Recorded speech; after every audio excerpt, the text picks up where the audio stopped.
సంజు శాంసన్‌కి ఇంకా మంచి అవకాశాలు ఇవ్వాలి. తనని ఇంకా ఓపెనర్‌గా కంటిన్యూ చేసి, తన పొటెన్షియల్ టెస్ట్ చేసి టీ20 వరల్డ్ కప్‌లో ఆడించాలి అని మీలో ఎంతమంది అనుకున్నారు కింద కామెంట్ చేయండి. టీ20 వరల్డ్ కప్‌కి మనం ఇంకా 10 రోజుల దూరంలోనే ఉన్నాం. స్టిల్ మన ఓపెనర్ ఇంకా సెట్ కానే కాలేదు.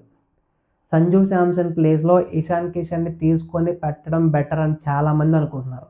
ఇప్పటివరకు ఇచ్చిన అవకాశాలు చాలు. సంజు శాంసన్‌ని ఇంకా కూర్చోబెట్టి ఇషాన్ కిషన్ ఫామ్‌లో ఉన్న ఇషాన్ కిషన్‌కి ఆపర్చునిటీ ఇస్తే టీ20 వరల్డ్ కప్‌లో మంచి సత్తా ఉన్న బ్యాటింగ్ లైనప్ మనకుంటుందని చాలామంది సోషల్ మీడియాలో కామెంట్స్ పెడుతున్నారు. సంజు శాంసన్ వాళ్ళకి తగ్గట్టుగానే వాళ్ళు చేస్తున్న కామెంట్స్ తగ్గట్టుగానే తన బ్యాటింగ్ పర్ఫార్మెన్స్ అయితే ఇప్పుడు కంటిన్యూ అవుతుంది.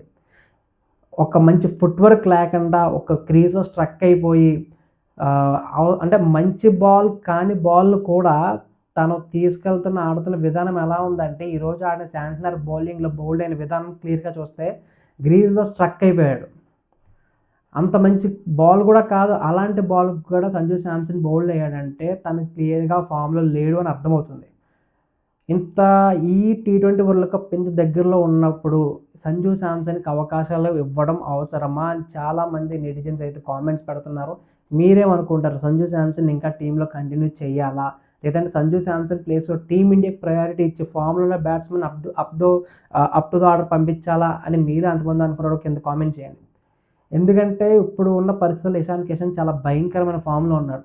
ఇషాన్ కిషన్‌కి అభిషేక్ శర్మ తోడైతే ఇద్దరు కలిసి 10 ఓవర్‌లోనే మ్యాచ్ ముగించేసే సత్తా ఉందని మనకి ప్రీవియస్ మ్యాచ్‌లో చూసాం. ఎలాంటి బ్యాటింగ్ చేస్తున్నారు, ఎలాంటి ఫియర్‌లెస్ బ్యాటింగ్ చేస్తున్నారు, అసలు ఎలాంటి బౌలర్ ఏసినా సరే దాన్ని బౌండరీ బయటకే పంపించడానికి ప్రయత్నిస్తున్నారు కానీ సింగిల్ ఆడదామని కానీ బాల్‌కి భయపడి బౌలర్ అడ్వాంటేజ్ తీసుకునేంత ఆట మాత్రం ఆడట్లేదు అక్కడ. Clear fearless batting.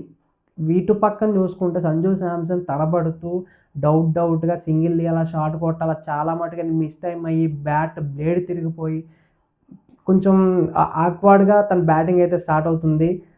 అదే ఆక్వర్డ్‌గా తన బ్యాటింగ్ కూడా ఎండ్ అవుతుంది.